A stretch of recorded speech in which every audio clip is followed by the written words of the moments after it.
humanity first, human rights or men's rights. One of his biggest issues with Yang was his gun control. Justice is blind, and universal basic income is the same way. Will take pressure off of businesses to meet the minimum wage. What's up, guys? So recently, I watched a video of Trump supporters who were supporting Yang, at least in the primary. I don't know if all of them would vote for him in the general election.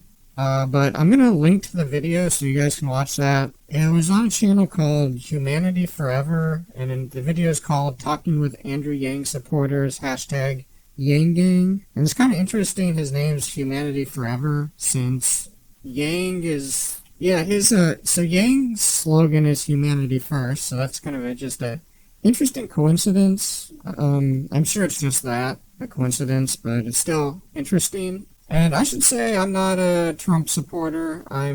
Now, if the Democrats nominated Hillary again, there is like a significant chance I would vote for Trump, but thankfully she's like gone back into her cave and not. I voted her for in 2016. It's mainly like I'm disabled and I need health insurance and stuff, so.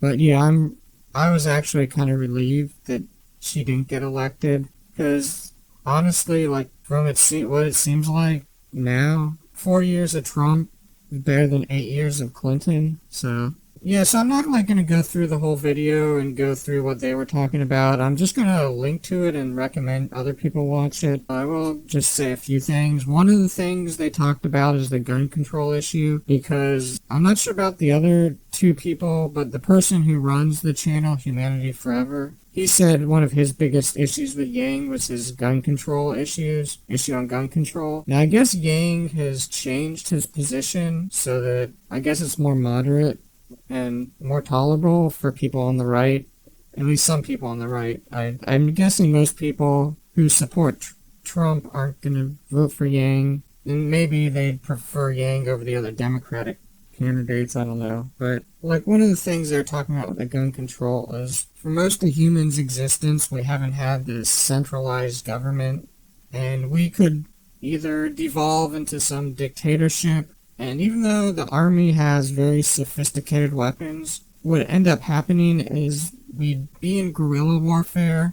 So it would be like close range combat on the streets, because the government, to a certain extent, they have to worry about civilian casualties. The thing is, like, if there are civilian casualties, it's more likely for more people to turn against the government. Now, honestly, like, I know some people on the right are actually hoping for a civil war, but I think it's more likely, if our country does become destabilized, it'll be to some like major economic collapse rather than like a red state, blue state, or country versus city. I mean, it could come to that, but I don't know. I mean, like, you never know. But yeah, aside from a civil war, the other possibility in which guns will be necessary, and I'll probably be dead regardless. Like, I'm probably gonna be I'm disabled due to chronic illness, and I'm transgender. I can't transition now, but I mean,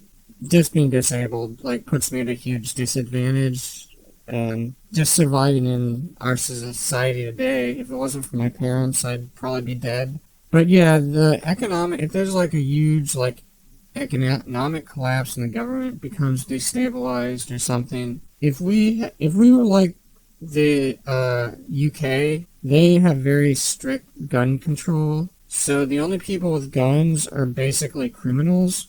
So if there was some sort of collapse where the government became destabilized, now there would be people from the police force and army who had guns, but there's also a lot of gangs. Even in the UK, there's like criminal elements, so it's hard to say like it's possible the gangs would take over if there was a collapse. Like, if the government took away everyone's gun, the only people with guns besides the army and the police force would basically be criminals. So, and I'm kind of, I don't know, like, I'm on the left, pretty far left on a lot of issues. I'm somewhat more moderate with gun control, because I don't know how much that's going to stop people. I think there's deeper issues, like universal basic income, and I really like universal basic income for a lot of reasons. There's other videos you can see on that, and I'm on the left, but I'm a men's rights activist, and I did another video talking about Andrew Yang and men's rights, like he's come out against circumcision.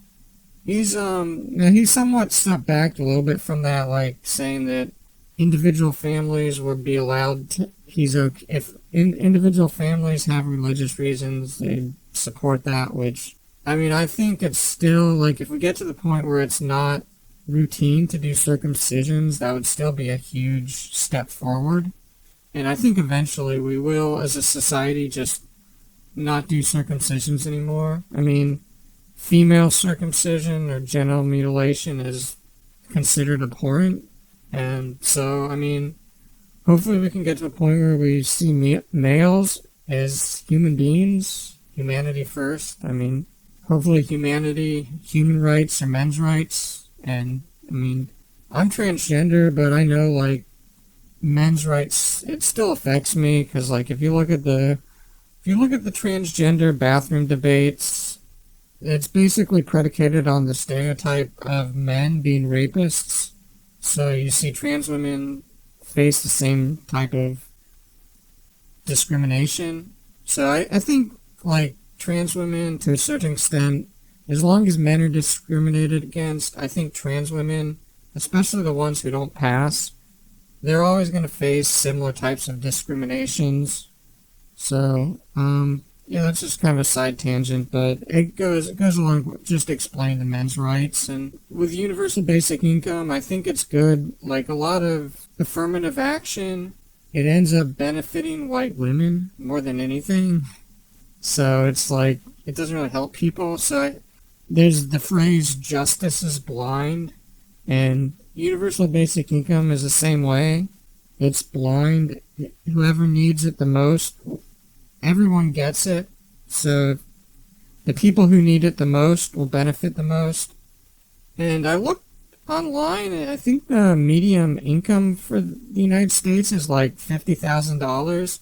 So most people they'll still have to work at least part-time to maintain their standard of living, even if they collect universal basic income.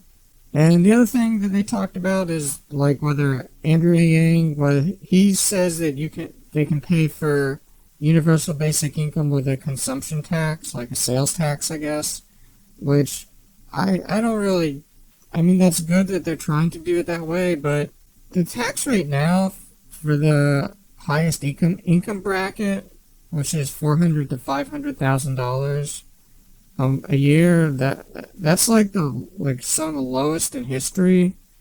I mean, in the 50s, I think we had much higher income tax. If I have time to edit this, I'll look up to see what the tax rates were over the decades, but I personally think if we increase the taxes, give it to a universal income, and the money's going to go back into the economy. So I think it's going to be like an economic stimulus. It will benefit businesses.